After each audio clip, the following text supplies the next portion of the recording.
Are you looking for the next craft beer to drink? Well, maybe Even More Jesus by Eviltwin Brewing is the one for you.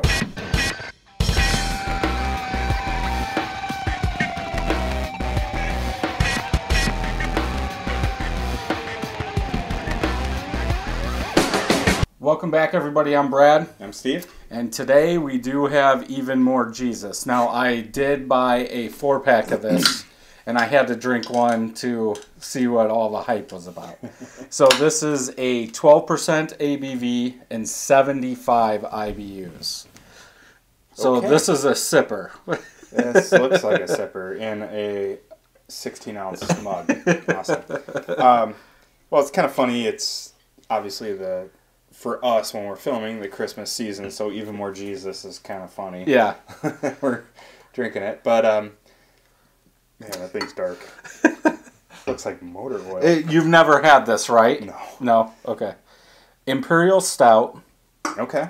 So it's been aged a while. Yeah. High in alcohol, like you said. Obviously, as we were talking, because we did get this beer out of the fridge and decided we better let this warm up a little bit. They do have different kinds. I don't think a lot of them get to Michigan. No. Or get to us. Not as many as we'd like. Yeah. So, hopefully this is good for you. You've already had it. Yeah. So. But, very chocolate dark head that's going away. I'm not sure why it's going away. It has to be sweetness. I don't know if alcohol takes it away. I don't know of a humongous beer that has a good head. Not really, no. No, not unless they just throw a ton of weed in there. Yeah. So, no. But it is black. Can't see through it. Looks like motor oil. Yeah. Used motor oil, by the way. If you think Guinness is dark, take this. Yeah, nothing on Guinness. Okay, what do you get for a smell? Wow. I get a lot. I'll have to break this down here. It is... you can tell it's high in ABV. There's alcohol. There's alcohol. There's chocolate somewhere in here. Yeah. I'm smelling it. Yep. I'll piggyback It's almost off like you. a bitter, something Yeah. bitter. Chocolate. Well, I'm thinking, and again, even if I drink them off camera, I still don't look them up. I think it's bitter chocolate. Okay. So that's why. Yeah. Now I've not looked at this at all. So. Yeah, I don't even try and look at them until after I do the reviews. There's alcohol in there. Yeah. Jesus. Yeah, like I get big alcohol, like a bitter chocolate, very roasted, almost burnt malt, and if you want to say some coffee. But that alcohol it lets you know it's there. Yeah, it is. I'm trying to think what other beers it reminds me of. Sorry, burned my nostril there. Yeah, that's up there. If anything, I would say the smell, and I haven't had Black Note in a year, but it kind of reminds me of that without the bourbon. The bourbon there's oak. Some molasses in Yeah. too. Maybe not. Maybe just because it's so... Yeah. Chocolate, coffee, dark fruits. Yeah. Do you like the smell? Or is it too much? It's an Imperial Stout, so I expected it to smell big. harsh. Big and bold. Yeah. Okay, taste.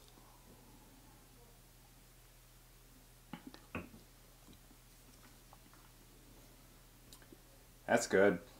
Like, I get, like, raisin. Like, dark raisin, chocolate. Plum. Yeah. It's... alcohol in the back. But what's funny is the alcohol, like, I was expecting, like, to have to take a shot with this or something. It's not, yeah. And, yeah, it's not a knock you out from, like, what you would think in the smell. No. It's there. It lets you, you can taste that alcohol, but it's good. I think it's balanced. It complements. Yeah. Yeah, you would... obviously not drink this from a pint. You would drink this from like a tulip glass or a 10-ounce. But again, I know. you know, and we've talked about it with other beer reviewers, no hype beer reviews. Why don't they make these kind of beers in a 12-ounce bottle? I don't know. It's funny to me. They go with like these bigger. Right. You know, they might do. Sometimes they even do the 22, or right. they do like 750. Yep, 750. It's like a wine bottle. Yeah. Why don't they go to 12 ounces? They can produce more. They could probably make more money. Yeah. And more people can have it. Yeah. Yeah. Right. I know. It's I don't like. It's not that I don't like to buy the big bottles because I know I'm probably gonna drink it. Yeah. But you'd rather have something a little smaller. So like if it's just me, it's like right. Well, I'll just have especially one. with a sipper like this. Yeah. Yeah. You don't want like the big who wants to drink all this? Yeah. No, I hear you. Because then it's like, well, I got to save it for a special occasion. Right. But okay. Yeah. What if I want some now? Yeah. And I think that's hard because probably the carbonation is going to go down, which there's not really a lot, but I think it's going to get nasty, sure. You know, after a little bit, especially in a can, because once you open it in a can, you better go share it with your whole entire neighborhood. Hopefully they like Imperial Stouts. Yeah. Yeah, I will say, though, I don't know, because I've never done the research, I don't know how well beer ages in cans versus bottles. I mean, I assume it's the same. I would think it's longer in a can. I would too. Because of the light. The light, yeah. And I don't know how much oxygen penetrates the beer cap. You know what I mean? Because they got those O2 eating beer caps. Yep. So for me, a can is probably, it doesn't look classy, but right. Probably ages well. Just have some metal in there. Right. But for the ones that, you know, dip it in the wax or whatnot, I think you can age those for a long time. Right. So to me, it's kind of like a fancy wine. It's an appeal. You're going to bring it out for a party. You're going to share with everyone. But like you said, if you want to have one every now and then, I mean, you're kind of... Right. And I bought a 4-pack, so I have 2 of them left, which I want to age. I want to age just to see what it'll do. But, you know, I'm probably not going to drink another one for at least another year. Then you or somebody else is going to have to drink it with me because I don't want to drink this whole entire can, you know, throughout a day. Yeah. And I think if it gets too warm, then it's not good. Yeah, and in all honesty, I don't know how well our memory is going to be in a year as to how this tasted. I wonder if it might be better. It'll be on YouTube. Oh, I'm sure it will. But I wonder if like it would be more beneficial to buy or save one of those cans this year, buy another group, save one of those cans, buy another, save one of those, and then... Well, I think that's what you run into, like with Backwoods Bastard and all that. It's most people buy a 4-pack, drink one, because me and No Hype were talking about it. You almost always have to buy 2 of the beers that you're going to age, so you can drink one, so you know what the standard is. Yeah. Then the next year, you can drink the year-old one and buy another one and see how that is. Because I would say, if anything, the bourbon barrel beers and stuff like that change more year to year than, say, an IPA or something like that. I would agree. And, you know, to me, Imperial Stouts are prime for aging because they change as well. To me, I'm like you, though. I'm going to have to buy a 4-pack. Yeah. Because I'm probably going to drink one now, one later. Right. Yeah, and but I think once you get into it, I guess if you're really into craft beer, that's what you would do. That's what I do with Backwoods Bastard, or I've started. 4-pack this year, 4-pack next year, you know, and keep going down. But the hard thing is when you get down to 1, what do? Do you really drink it that 4th year? Because what's the peak time? Sure. At some point, it's going to drop off, and you're going to wish, man, I wish I would have drank that 2 years ago. Yeah. And it's hard, right? Because it's like wine. You know, wine, people have the same problem, right? They're how long do I hold on to this? Because like a a cab might be 5 years and it peaks, or it might take 5 years to get into this great period, and it might be good for another 10. But at what point, like you said, does it start to go downhill? And there's just no one knows. Right. And with wine, it's really bad because it's different from batch to batch and year to year. Same with beer. Beer changes batch to batch, year to year, but it's a little more stable because there's certain ingredients and it's all controlled. Right. Yeah, I would think if it's a barrel-aged beer, then really it's just going to be the barrel. How much, bourbon's in the barrel, how good is the oak, is this oak tree from this year the same as next year, or, do they even test that, or do they just make the barrel? Or like the hops. So like, okay, this year my hops got a little higher in alpha, oils and... But I guess being around Bell's, we see that with Oberon. Yeah, we do. It does change every single year, where most people, or I guess people outside of probably Michigan, might not know that. But you get into heated debates, which year is the best year for Oberon? It's like wine around here. Yeah. Like, you're like, oh, 1985, that was a bad year for wine. Or, like, it's like, oh, 1995, that was a great year for Oberon. No, you're absolutely right. It does change. And it always throws me off because I'm like, is the beer changing or am I changing? Yeah. Well, and funny you bring that up, because there have been some beer reviews on beers that we did a year or two ago.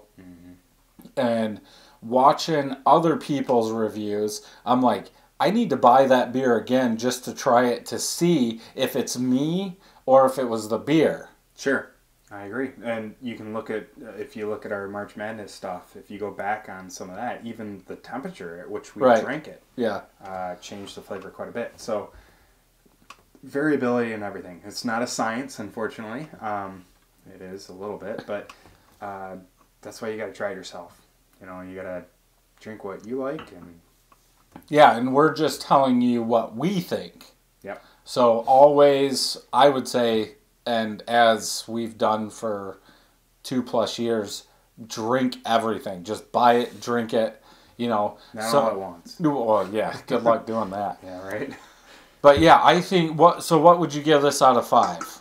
I really do like Imperial Stouts. It was a little strong on the nose at first, but once you drink it, you're kind of like, man, that's not as punch you in the face as I thought. Well, and I think it also warms up by your mouth warming up. Sure. 4.75. Okay. I'm going to stick to my original with a 4. Really? That low? I wish there was more coffee. Okay. I can see that. Can you?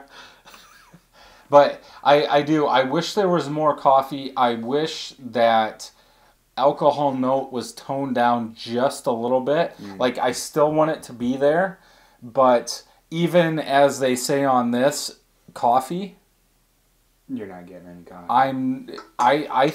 I think it's too young. I think it being too young is bringing out more of that alcohol. Sorry, we're rambling.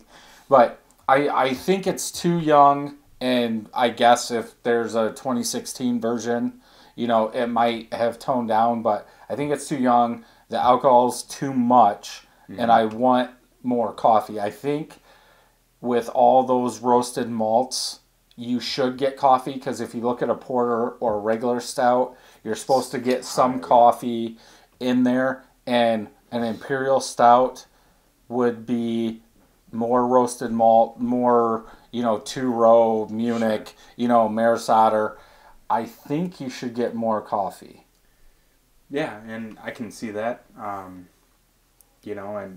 I just hope that the manufacturer wouldn't put something out so soon that it's not ready to be drank, which I don't think it is. But you're right. It probably should tone down with age, and probably beer. It's good beer young. It's good beer old. I would think this has at least a 5-6 year shelf life. Oh, yeah. With how high it is. So there have been 67,000 ratings. Okay. Average is 4.14. 14 of my friends have rated this for an average of 4.18. Wow, so I was really high. Yeah. Interesting. Okay. I'm going to have to go recalibrate. Cool. So that'll wrap up this beer review. Until next time, I'm Brad. I'm Steve. Happy brewing. See you next time. Thank you for watching this video. Thumbs up if you liked it, thumbs down if you didn't. Leave me a comment down below to tell me what you thought about this video. Also, don't forget to subscribe and share, and hit that bell so you know when new videos are coming out. You can check out these videos over here. Also, head over to 31stbrewing.com for everything beer and home brewing related.